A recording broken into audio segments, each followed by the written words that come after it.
Hello, how's it going? So today I'm wearing a tie. Just had a job interview. I think it went pretty well.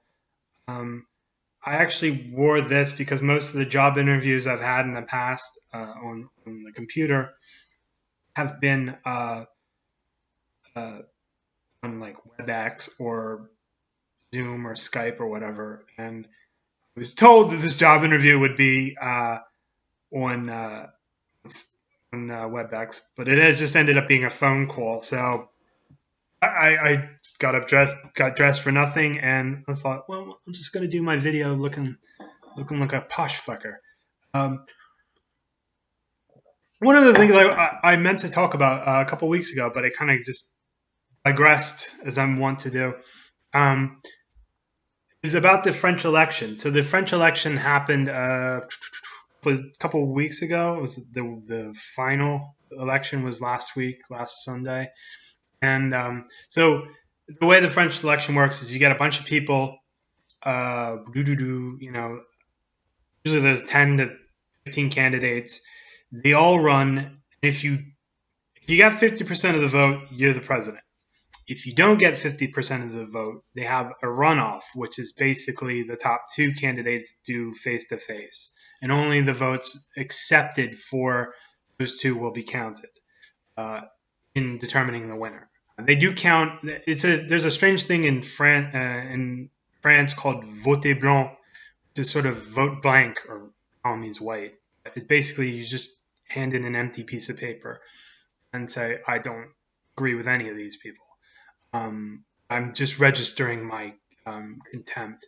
This is something they actually did in the Soviet Union when they had elections, that you could vote for one person or you could vote for nobody at all. But you could vote for nobody at all. You could actually vote, I vote for no one, the blank piece of paper. And at least the Soviet powers that were would understand that nobody's really happy with this candidate you're putting out there.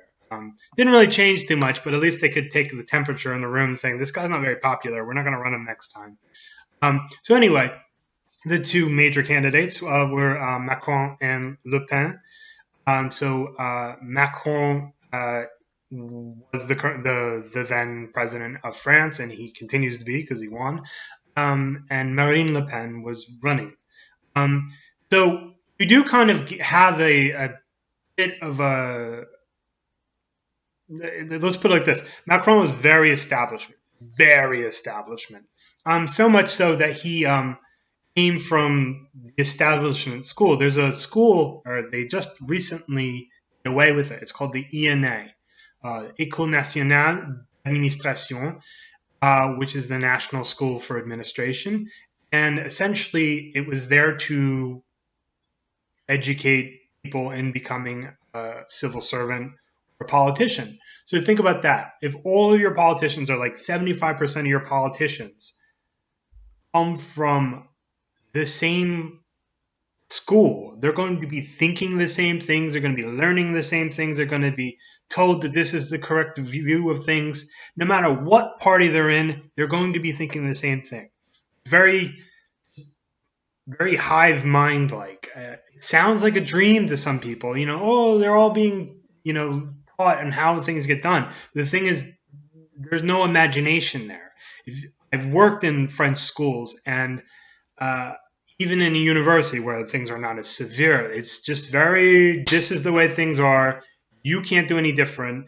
This is the correct answer. American schools or American universities are much more freer. They're much freer with their this is correct and this is not correct, especially on things that are more of an opinion.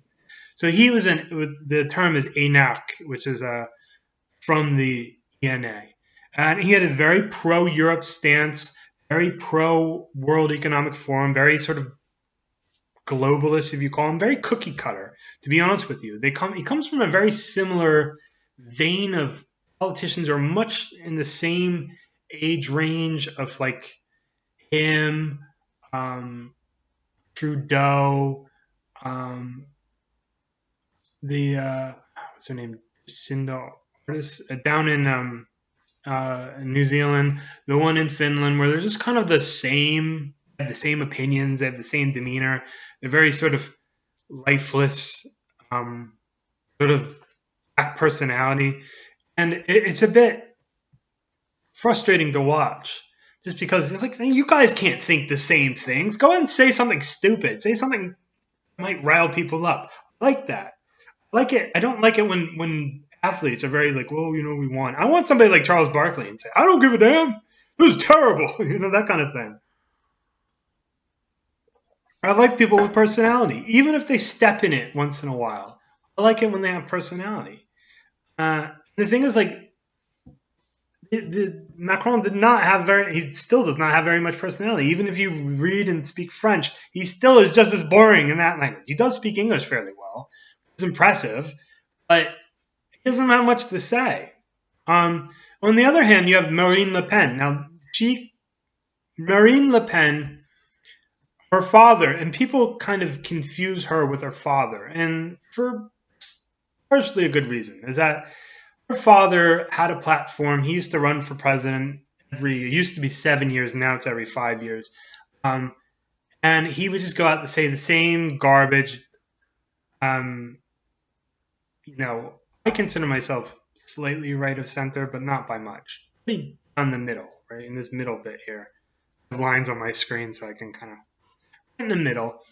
And he would just say this stuff that's way out there. Some fairly anti-Semitic and fairly racist things. And that's for somebody who doesn't use that word very often, racist and anti-Semitic. I don't think everything is racist, by the way. He would say things that are racist. And so he is basically persona non grata, even within the Le Pen family. And basically, they just kind of wrote him off and just say, look, you're making us all look like crap. Will you please stop? And he said, no, I won't stop. And so Marine Le Pen comes in, has the name. Sometimes the name is a good thing, like George W. Bush used his father name to get somewhere, and it did get him somewhere. But sometimes it can go in the opposite direction, where people paint you with the same brush that they painted your father.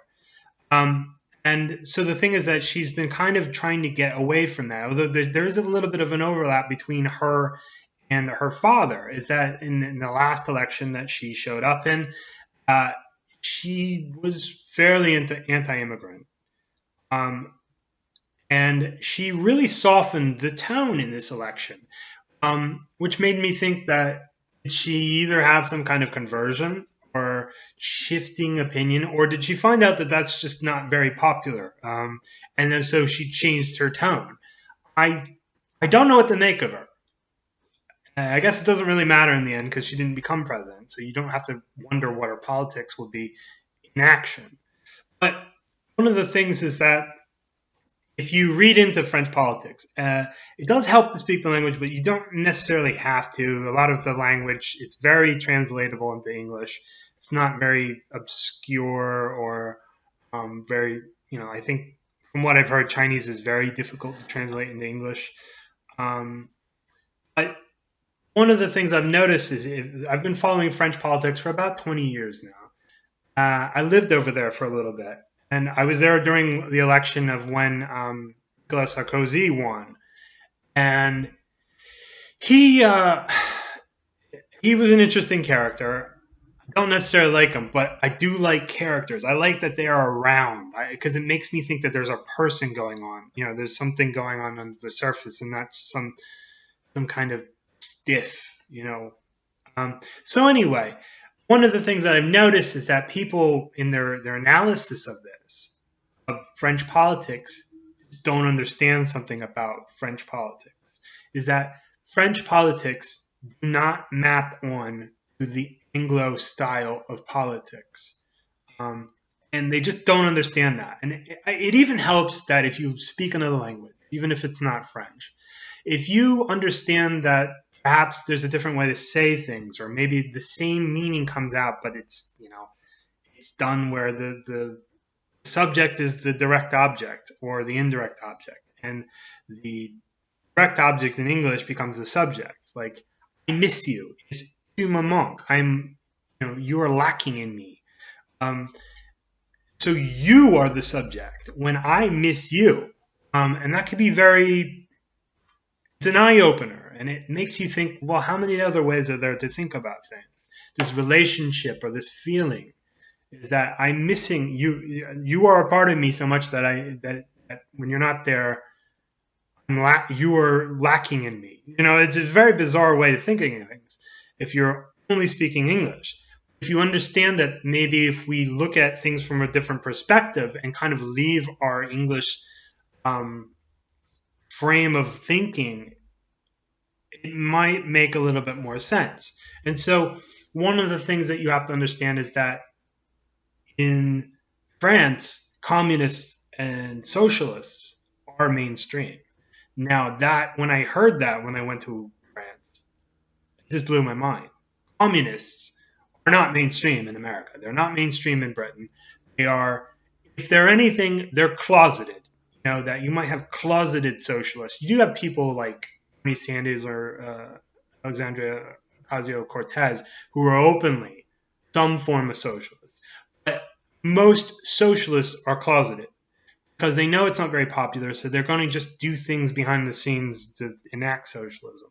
Maybe this has something to do with the fact that in the 1950s, Joseph McCarthy tried to root out all the communists in the federal government, and it became a big cultural point of, yeah, we don't like communists, but we're not going to try to ruin people's lives and make a giant spectacle of things.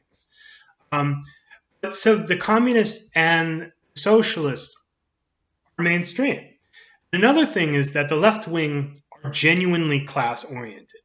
They are genuinely gauchist. Leftist means fighting for the proletariat, so the proletarians. And they haven't shifted towards this race thing that a lot of Marxists in the West, or we call the West, Marxists in the Anglo world, have shifted away from class and are solely on sexuality and race and sex. They don't care about class anymore. They've made it clear they've totally abandoned that, and that's why I think they lose a lot of people. You saw in the British election in 2019, just before Christmas, the North, which was traditionally a Labour stronghold, completely abandoned Labour because they knew the traditional Labour voters knew that the Labour Party had abandoned them because largely the people who were representing them were university, these people, they were university taught. They'd never worked a hard day in their life. And they just totally abandoned it. And the same thing has happened here in the United States. That a lot of the people who are considering themselves left, center, and fairly left of center do not represent the working class of America. And they're now into this weird sex, gender, transgender, race weird thing that most of us don't care about. You're weirdos. But in France, the left wing is not really preoccupied with that. They're genuinely class oriented. They're trying to get more rights, or what they call acquis sociaux, which is social, like, acquisitions or something like that, things you get. So social benefits. That they're more interested in maybe shortening the work week or getting more of a raise on salaries or on pensions. They're actually working for the working class rather than just totally abandoning them like we do in Anglo world. Anglo world sounds like the worst theme park ever. And so often the press gets it wrong when they said that Le Pen was not a right winger, or she was a right winger. She wasn't a right winger in the traditional English Anglo style sense of the term. So when we think of that, a right winger is probably an extreme right winger would be maybe a reactionary on religious matters. They might be reactionary on anything even remotely not super jingoistic patriotic. Even thinking about another country having good things in it might be something that would trigger a extreme right winger. I think your traditional conservative, they realize that America has got a really good thing going on, and we should not abandon that. But Le Pen didn't really fall into that category in the way we think of it, because in the traditional right wing, this sort of solid, not lunatic right wing of America, We're very free market oriented, very pro capitalism, and Le Pen not. It's very hard to define her in terms of capitalism. She's anti-capitalism, so she's not a right winger in our term, in our use of the term. She is actually, that's fairly left wing to be very protectionist, very interventionist in the economy. Um, so she looks very strange if you to an American who doesn't understand the French system. So the thing is that she might have been skeptical in immigration, but she was no free marketer.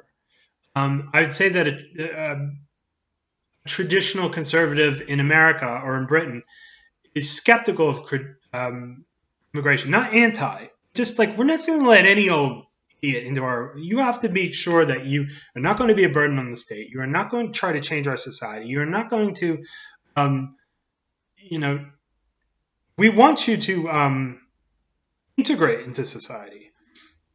And so she does not.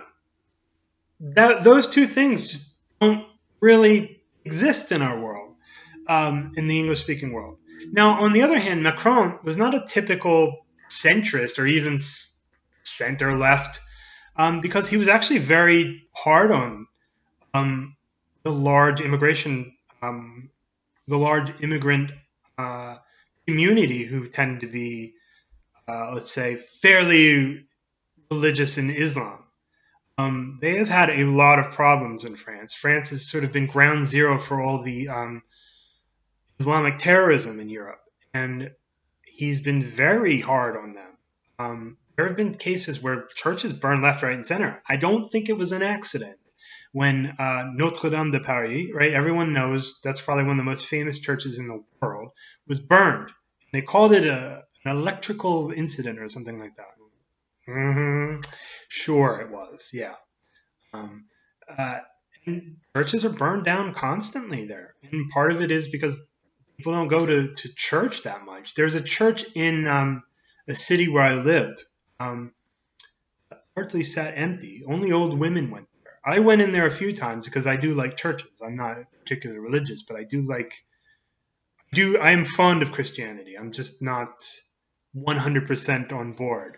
And these churches are empty. If you go into some villages, the church just looks like it used to be a lifeguard, and it looked like the pool house in winter. Sometimes I'd have to go in there to find something, and it'd just be a stack of chairs and some pool equipment. Obviously, no pool equipment in the church, but it just looked like nobody prays here. And the other thing, that Macron is actually very pro-EU, very pro-globalism.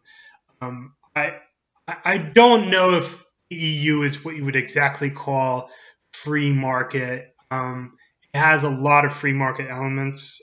But on the other hand, if you're not part of the EU club, screw you. That's the general attitude. So it's a club. It's a big, big club, and you ain't in it. That kind of thing. So that he doesn't exactly fit on that left-wing view, because a lot of left-wingers in England and in America tend to be very anti-capitalism, but he seems to be very pro-capitalism. Now, a French leftist or gauchiste would look at him and say, there's no way you would ever call him a leftist. But the thing is, remember that this is more about class than it is about free market versus, they would, a gauchiste would look at that and say, well, the free market just screws over the average French worker. So we need to keep out a lot of foreign like imports into our country or things like that. It becomes very strange and blurry.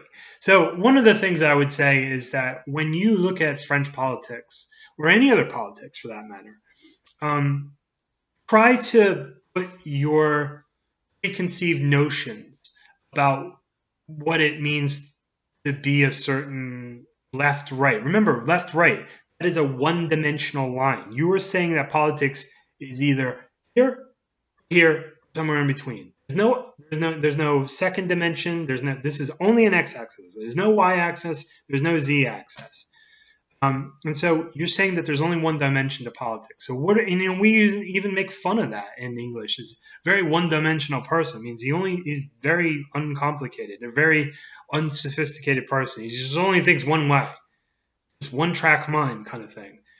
But we feel comfortable saying left and right, which I think does us a disservice when we're trying to look at who to vote for, what policies we like, things like that. So I would just say that look, examine another country and look at their politics, their market system, and realize that perhaps we shouldn't be imposing our viewpoints onto them, or at least sort of interpreting it through our own biases. So anyway, that's about all. I'll probably be looking like a slob in the next video. Maybe I'll even go posher than this. I don't know how. Maybe a black tie. I'll see you soon. Bye.